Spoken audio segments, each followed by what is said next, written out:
So PSP AudioWare dropped a free plugin, and it's a Chamber Reverb plugin. If you don't know this brand, you have to check them out. They are a Polish company, and they were probably the first plugin company that developed a plugin that people said, "Oh, this sounds really cool." I would just suggest to go check them out if you're interested in me showing more of their plugins that I've been using them a lot, especially channel strips and other stuff. Just let me know in the comments. Without making this intro way too long, straight from Mexico City, my name is Juanchis, and let's just get into it. I did this example.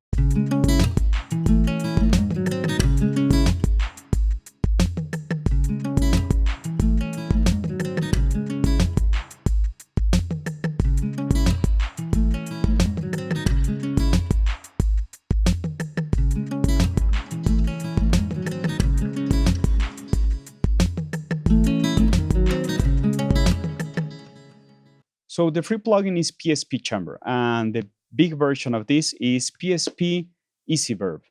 The whole idea of this plugin is that it's basically a chamber algorithm, and as usual, they have a ton of presets that most of them sound really well, like just out of the box. And overall, the parameters that we have at hand are really, really simple. I'm using it in this part of the examples, the first one. I'm going to drive it completely wet. You can really listen to the depth of this plugin. Like, this is no nonsense that it's just washing stuff and bringing some early reflections in. The whole thing with reverbs is that they usually help you play with the depth of your sounds overall. And one information that's really important for me is the damp parameter. And for me, the most important parameter in reverbs is the pre-delay. That's a huge responsibility. That's the biggest responsibility ever in reverb plugins or delay plugins, because this really defines, in the case of acoustic music or recorded instruments, it lets know the brain a lot of the information that it needs to more or less place things in a space. And if the pre-delay is wrong, or it's in a not logical, natural way that we have learned across years and years of just listening to stuff, it will probably won't make any sense. If you put it way too close, it's like having a wall right next to it. Let me solo the guitar and the effect. And this is good enough, but if I push it really far away, it's even working as a delay that could be tempo matched in some sense. But if I place this close enough, it's feeling some sort of slap.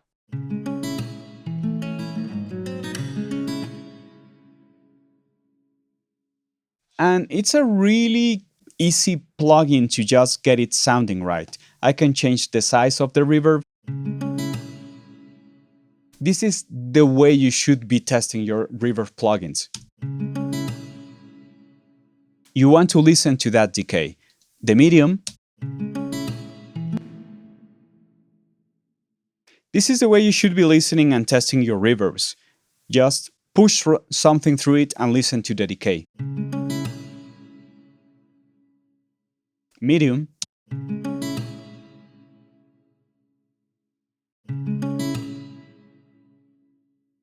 I'm not only listening to how long this is, I'm also listening to how bright it is, how the early reflections react across time, how the low end and the lower mids decay.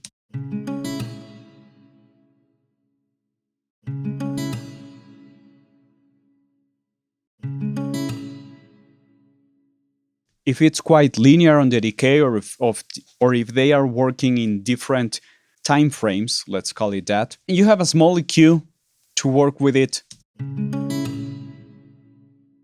You might want to play with some sound design across that.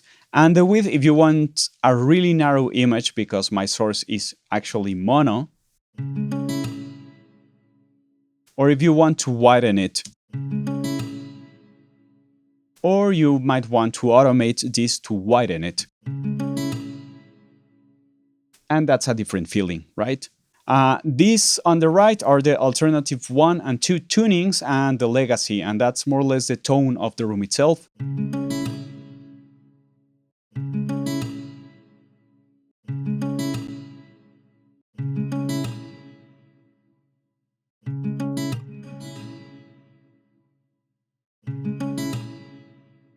This could be a lot easier to listen if you're not dampening the high frequencies.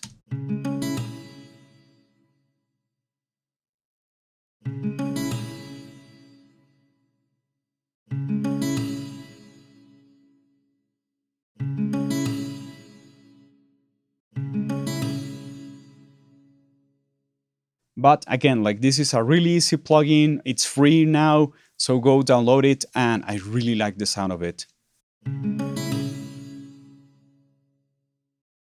So PSP dropped this reverb that sounds really, really good. You have the size of the room, you have the decay, and again, for me, the most important parameter on a reverb is the pre-delay, and in this case, the dampening could help you a lot figure out the sense of it. And the way I suggest that you should listen and test your reverb plugins is just drop some small short sound into it and listen to the decay across time, of frequencies across time, like split them, learn how to listen to them differently.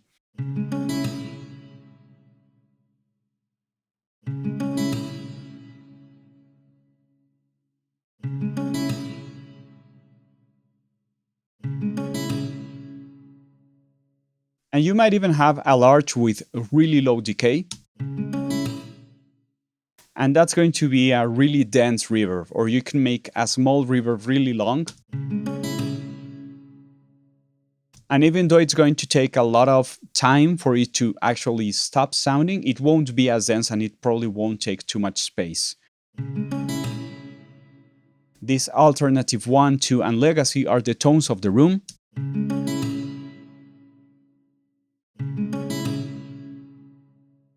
And if you want to use this more as some sort of big delay, you can do something like this.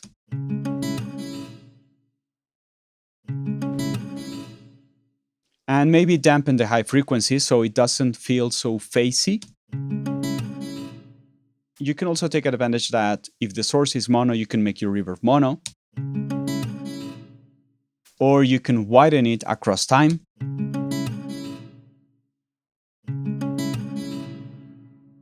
And there are a ton of tricks that you can play around with it. Like this is a great reverb. All of the presets that come with it are great sounding. I wouldn't like waste too much time thinking about getting it or not. I want to take advantage and show you a couple of other plugins from them. The PianoVerb is a really, really nice plugin for pianos, or overall, it's a pitch shifting reverb. Like that's the interesting side of it. So I can transpose the guitar that we just played.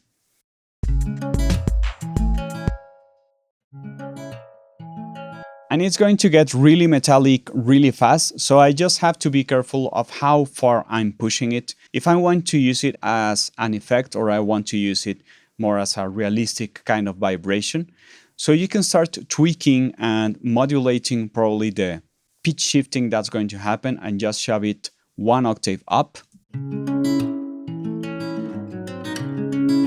And this is feeling really, really metallic, sort of like a tank reverb or some sort of spring-like reverb. Or if you keep it in the same octave and you just pitch shift a little bit this, you can also get in a different way that kind of spring reverb kind of feel to it. You don't have to be way too aggressive on it. You can also damp a little bit of that high end. And it's a really go-to easy reverb. Like again, it's as easy as that. There's a thing I really like to do when I have these sounds that I want to make ultra wide, or I have some sort of mono sources that I want to make them even wider, like they're coming out of the speakers themselves. Sometimes I just duplicate the plugin. In the case of Reaper, I can use a plugin connector and connect one version, connect one of them to the left channel and the other one to the right channel.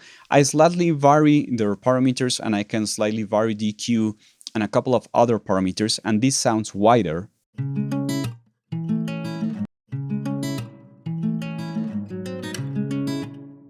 Even if you have a mono source, this works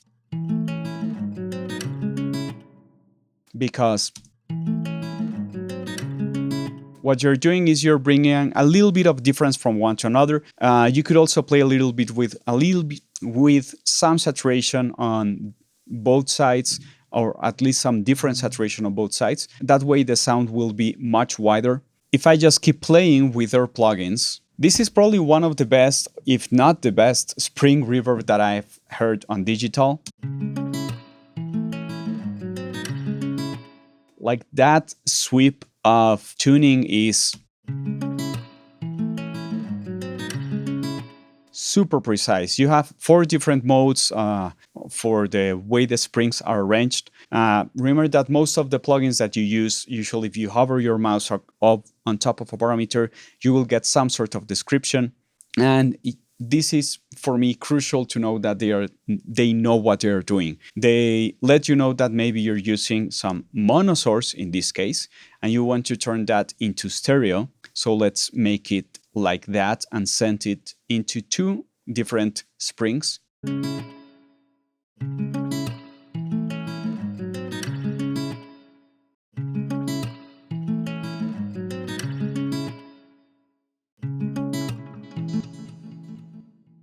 And this plugin probably seems a little bit way too easy because it doesn't have much to it. Once you start playing around with the amount of springs that you're using and how you're fitting this into something else, you can start finding some really interesting processing. So yeah, this spring reverb sounds brutal. And on this last one, I want to show you one delay from them that I have been trying to get used to. You have probably seen enough videos in my channel, and if not, like, go check them out, where I show this complex kind of plugins where you have multi-delay lines and you can adjust different parameters to every single one of them. And this is not different. This is just a delay that has different delay lines, and you can change the amount of feedback.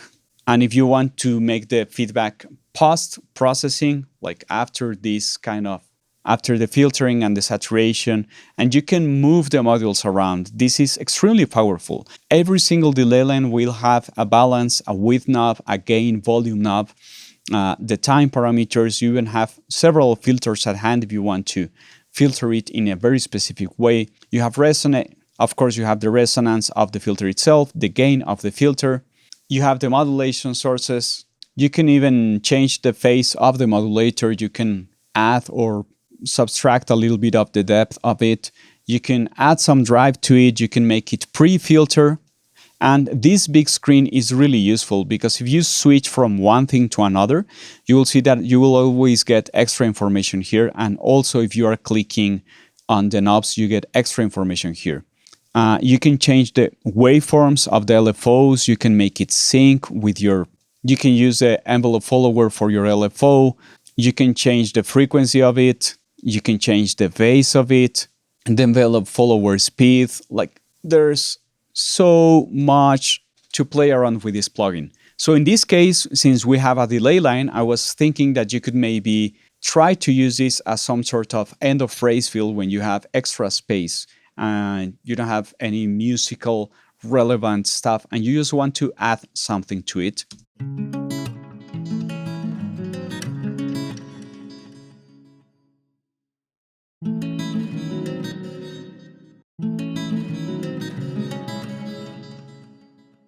And as you can listen, what I'm doing is I'm sending from the track that contains the audio itself into the reverb, into the step delay, and I'm just trying to finish with the last attack of the guitar, so it feels like an ending phrase.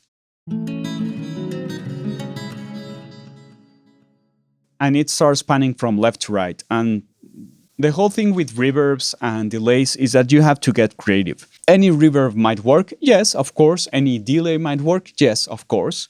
But if you are looking for something to really get into some great sounding plugins, like, you have to go check PSP. They are doing a fantastic job.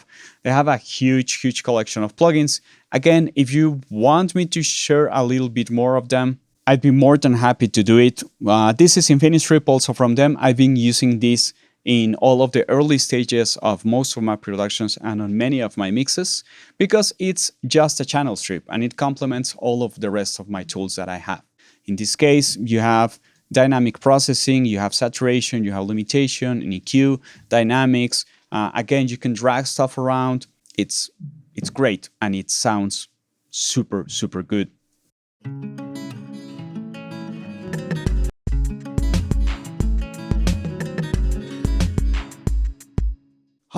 Like, go check them out. Remember that if you like this kind of videos, I have a buy me a coffee link in the description because I like coffee as well. Hit that notification bell.